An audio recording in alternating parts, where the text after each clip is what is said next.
Hi there, I'm Samantha. I am the Dungeon Master for this campaign.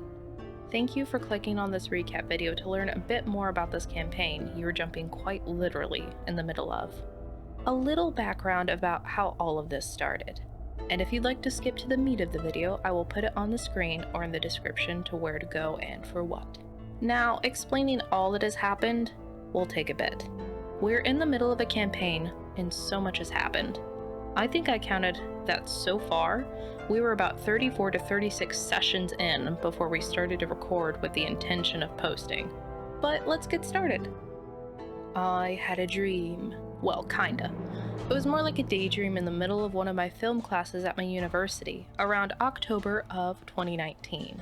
I had just been inducted into a D&D group by a really great friend of mine that I'm actually still in. Love you, dude. It was one flash of one scene. And that's all I needed.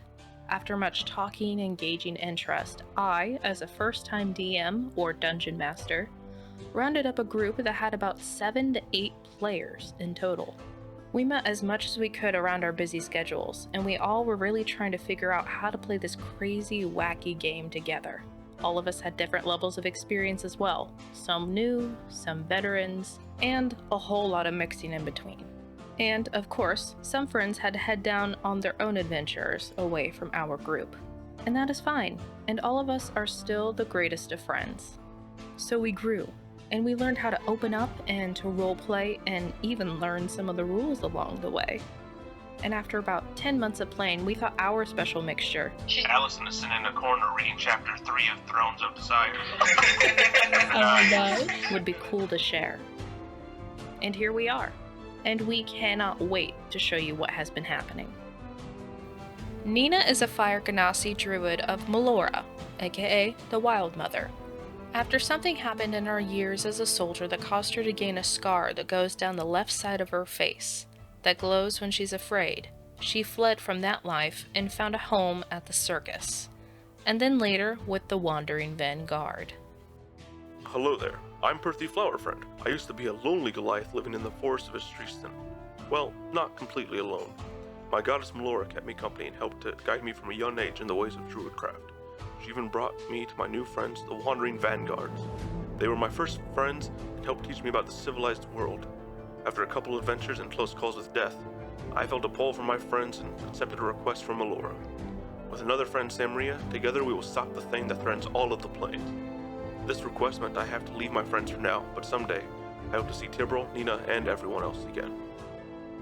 Well, I am Zach, and I will be playing Tavis, who is an Eladrin sorcerer. The only interesting fact that I can think of for him is that his last name is just, Elvish for owl, because he likes owls. I'm Trevor. I am playing the character Nyx with burning red eyes. Nyx with burning red eyes. And his last name is Bright. He was born into a noble family, hence the actual last name, as he's a changeling artificer. Changelings don't normally have last names, they normally just have hyphenated names.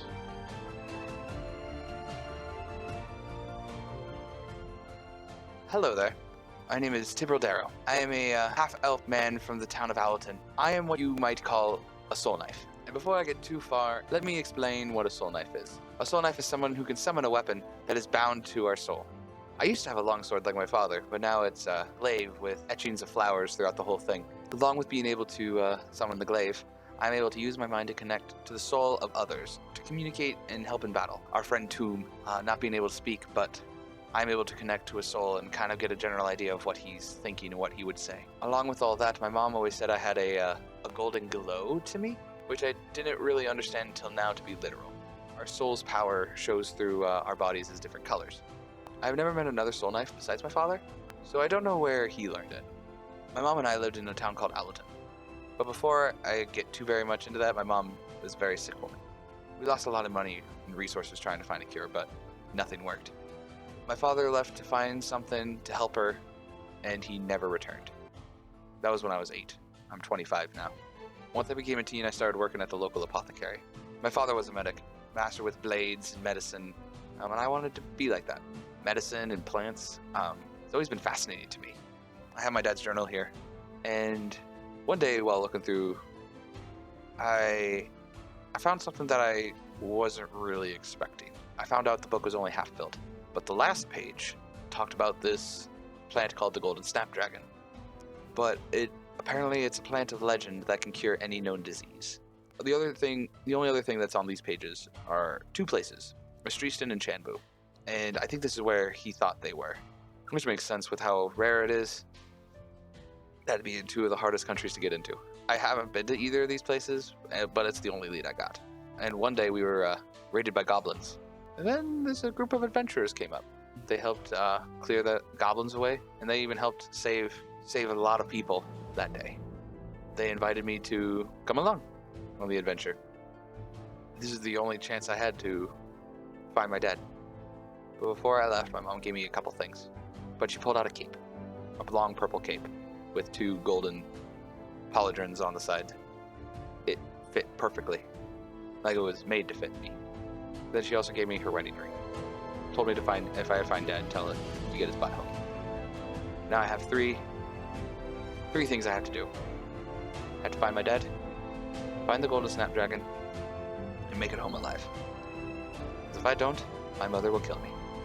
So my name's Emma, and I'm gonna explain to you what my character looks like and everything because he actually can't talk. So his name is Toon. He is a Warforged necromancer, and he kind of got his voice box ripped out, and so he can't speak. All he does is screech occasionally. He does write in a little notebook, so that's how he communicates most of the time.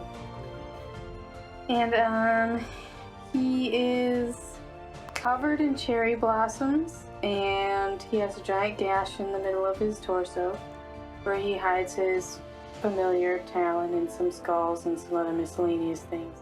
And yeah, he is silver with two green bands around each arm, and he has blue eyes. And that's pretty much it. My name is Redguest. I am but a simple tabaxi who lives within others' means. I never knew my parents, but the Order of the Ghost Slayers made up for that. They taught me how to fight with honor as one of their esteemed blood hunters. My mercenary work taught me how to value my own life. These two paths have coiled into a journey of broken love and pointless purchases, where I now find myself with the Wandering Vanguard. I have no doubt they will be able to help me on my current mission. The world of Seblos. A world that has so much more to be discovered, with 5 kingdoms mapped and tears in the material plane popping up in several places. Avada, the kingdom of dwarves, gnomes, and halflings. A kingdom that insists on perseverance and, of course, mining. Cloiopolis, the kingdom of marine life. This kingdom's major exports are what it fishes, the moon taking a special place over its culture. Ardora, the relaxation station, one would call it, the boiling pot of Seblos. This kingdom is all about tourism and having a good time. Astristan, the closed nation of elven folk. Private and antisocial, the world hasn't had much interaction with the elves that live here, as they don't wish to communicate with outsiders nor let them in. Chanbu. This nation consists of dragon folk. Their culture is more or less tribal in nature and less kingdom and nation, as it is not technically a kingdom. Criminals who are on the run from the law and those who wish to get off the grid, so to speak, vanish here and really are never heard from again. Welcome to Seblos, a fantastical world in Dungeons and Dragons. There are many dungeons and maybe possibly even some dragons. In the beginning, the gods had a closer relationship with their people, but after hundreds of years and a massive world war, something happened. No one can remember what happened either. But that's not where we're starting our story. Recap, baby! Arc 1. And there I was. Our party starts in the middle western part of the country of Avada, near the city of Sarosta. Nina, Tavis, Toom, and Vezerin all meet each other for the first time and are enjoying themselves until Setting up some plot hooks, many people in white cloaks explode the circus and magically paralyze many important NPCs, and that the town that could help is not answering their pleas for help. Our party decides that it is up to them to go and take care of this problem.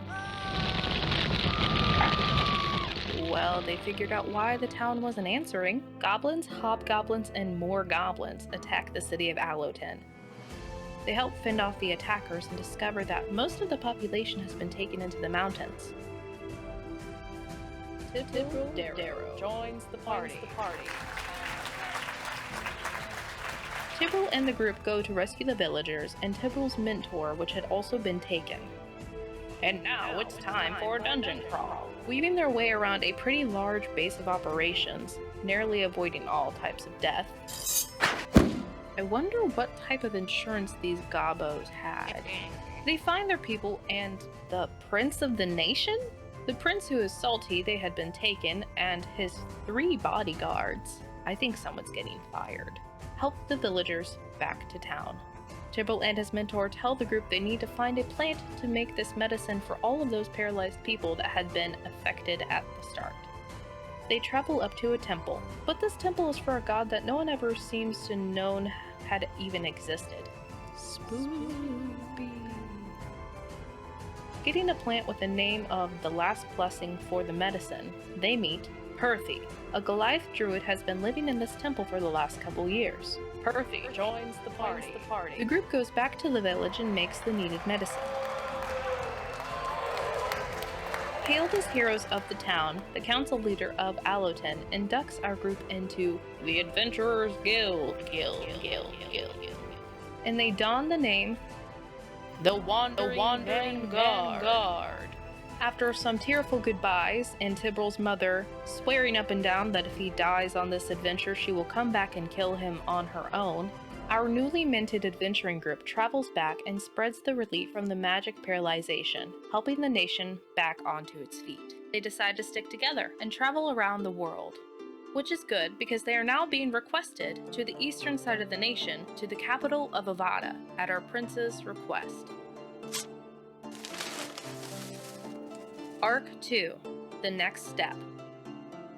Our party begins their trek to the east and enter into a small village named Runas. Deciding to spend the night, the party discovers that a temple to the god Helm in this town has been pillaged, and that a magic our necromancer is familiar with is very much active. Following the trail, they find zombies? They fight off the zombies in a gruesome fight, saving several lives, and report this to the town's guards. The next morning, they continue their trek to the capital of the nation, reaching this massively large and layered city, and meeting with the prince amongst a large gala, raising funds for the nation who had suffered after this terrorist attack.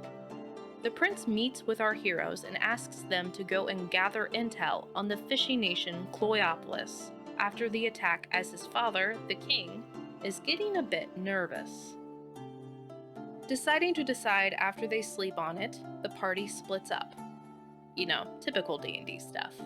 Tibril going further into the castle to learn from the royal herbalist, who introduces a new type of magic dealing with combinations of different types of plants. The rest of the party walks back into the gala and into a horrible sight of a black shadow undulating with several different ghastly faces and bodies littering the floor around him. Our party defends those who attend the gala and dispatches the shadow, but not before the shadow gives a large and freaky speech about the world tearing itself apart and the true king coming to reclaim his throne, and slams a large horned helmet onto the king of Avada's head. Whew, that's a lot. The king's condition is stabilized and the party rests and processes what had just happened in their rooms at the inn. The next morning, the quest from the king is accepted, but the group requests time to go and fix Tomb's limp wooden arm. I thought it was cool, but alright. Agreeing, the prince lends them his airship to travel to the southernmost tip of the country, driven by your friendly neighborhood minotaur. On the way, Tavis found out that he had been reversed pickpocketed, and a triangular green stone with a large eye had been placed in his pocket. Being a curious noodle, he finds and clicks a button and is transported inside of this artifact for a while. Toom ends up joining him while the rest of the party works frantically to get him out. Which, don't worry, he ends up getting out.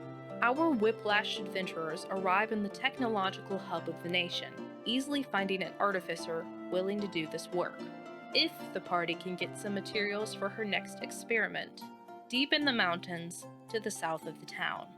Before setting out, the party rests to prepare for the quest. Toom loses control of his body and ransacks a temple in a similar fashion that the group had seen in Vrunus.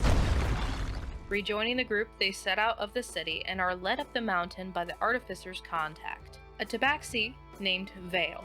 Weaving their way up the hills to the mountain and into the cave, inside a cavern is an asteroid and a large stone door. The group mines a metal called adamantine. Tavis finds a hole that fits the stone he had just found in his pocket. Inserting the stone and placing his hand on a pedestal, him and Toom both have their hands severed, as the runes in Infernal glow and the gates to the 9 hells begin to open. Arc 3. Heating Up. As devils pour out of the gates, the wandering vanguard fights valiantly to close the door and avoid the world's end. As the party rushes to close the door, Tibble hears a voice in his mind asking if he needs any help. After defeating several waves of these devils, Tibble agrees. In walks a blue tiefling in black religious robes that helps the party to close the door. He introduces himself as the Father. The Father and his thugs capture the wandering vanguard, since they unknowingly took the Father's drugs. Vezerin makes a deal with the Father and leaves the party, and Tavis retreats into the mysterious triangular stone that gets put into the Father's pocket. They get led down underneath the nation to an underground black market nation called Zaten, and are thrown into a large cell with about 50 other tabaxi and half-orcs. A breakout plan began to be put together. As the group breaks out of their cell, they grab an orphan on the way out to adopt. Tavis escapes the stone and steals it back from the Mind Flay ruler of Zaten. Ooh, those tentacles are creepy. And jumps into the ocean to swim away to find the party. The group leads the refugees down the mountain after escaping from Zaten, finding another forgotten temple hidden deep in the forest.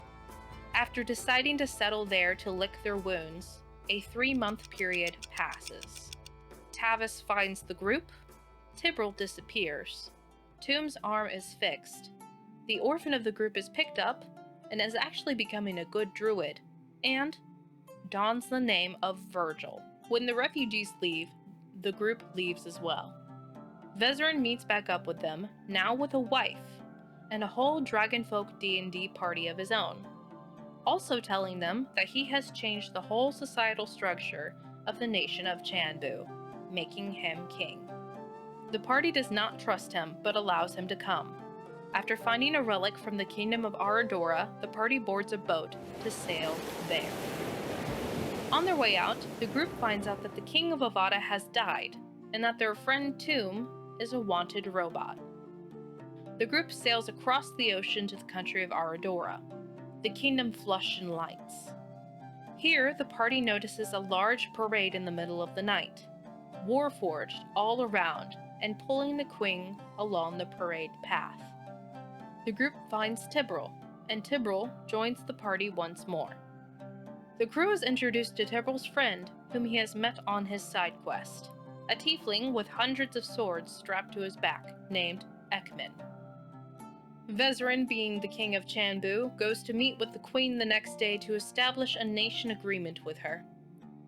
Tibble and Toom both get sent to deliver a package to the queen of Aradora as well. After a very creepy meeting with the queen, the party is relieved to leave the palace, but they run into the Father. The man who tried to make them slaves is casually walking into the palace. They scatter, quite literally. Vezerin leaves the party for good, taking his entire party of dragonfolk with him, and Tibble runs to go find his good buddy Ekman. Nina, Tavis, and Perthy have no idea what just happened, so they decide to go to the circus. Well, we thought Vezrin left forever, but here he comes. Although, he looks a little different. The party shrugs and continues to the circus, having a good old family-friendly time. Tavis being pulled into an alleyway to talk about the planes tearing themselves apart. Well, that's not good. But at the circus, this time, they have a fantastic time. I'm so glad there's no explosions. Well, this just seems to be a theme now, isn't it? The party is reintroduced to the similar zombies that they had fought in the city of Runas, all the way back at the beginning of the campaign. After barely winning, Perthy falls over, and a woman the party had just met recently, named Eleonora, runs to his side, and they both vanish. Where is Perthy? The party scrambles to find Perthy. Tracking his possible whereabouts down, they hear a voice, and Perthy and Tavis are faced with a familiar face of a small water ganassi named Samria, from a side quest they both had together. She joins the party! Woo! Samria! I love Samria. Together the party discovers another underground kingdom under this one. Another theme, I think. Always check with your local government if it's okay to dig, folks. This kingdom seems to be frozen in time, though. Portals and large bright floating stones causing the portals to shoomp all over the place. After a while, the party finds Perthy, pretty peachy, possibly. Sorry, alliteration got me in a loop. Perthy, by the time the party had gotten there, had been given a mission from the goddess Melora herself, to stop the tears in the plains with the help of Samria. After very many tearful goodbyes, the pair dissolve away into nothingness. Perthy and Samria leave the party. Arc 4. Now what? After Perthy leaves the party, the wandering vanguard wanders a bit more around this frozen kingdom. And Vez got kidnapped by the father, but instead of servitude, he is asking for a favor. The only issue that this is not Vez. This is a changeling named Nyx Bright, and instead of being in the palace with the Queen of Aradora, he was chilling in this frozen kingdom like he owned the place. Owned the palace. Nyx signs a contract to work for the father to make him weapons. The rest of the party come across the strange-looking tabaxius pretending to be frozen. And before they can talk too much, a portal shoots our intrepid adventurers across the world into the kingdom of Estristan, the closed kingdom of elves. Oh, and Nyx is shoomed too. Red Guest and Nyx Bright join the party. Well, are forced to join the party. The party finds out that this kingdom does not want to see anyone but elven folk, and if you are not that, well, to prison. And they arrived on the day of the draft. This is a mandatory draft for any elven men and possibly women into the elven army. And well, today was that day. After our elven friends in the party convince the army that they just need a couple minutes to get ready, our party hops on the ridiculously large magic carpet and starts to flee. Whew, holy carp moth, dude. And that is pretty much all of our campaign up until this point. We're jumping pretty much into the middle of this homebrewed campaign, and we will do our best to explain things from before, whether in session or on the screen. Like the NPCs that we didn't have the time to mention on this video, or small character arcs that are happening as the campaign is happening. We are so glad to have you and to grow with you. Please be patient with us, and we hope that you all get some joy to share in this adventure with us. Please feel free to share with us your ideas for NPCs, encounters, shops, or whatnot. If we use it, we will include your name in the show. And please share this video with your friends, family, coworkers, and the monster under your bed to get our podcast out there. And subscribe so you and everyone else can keep listening.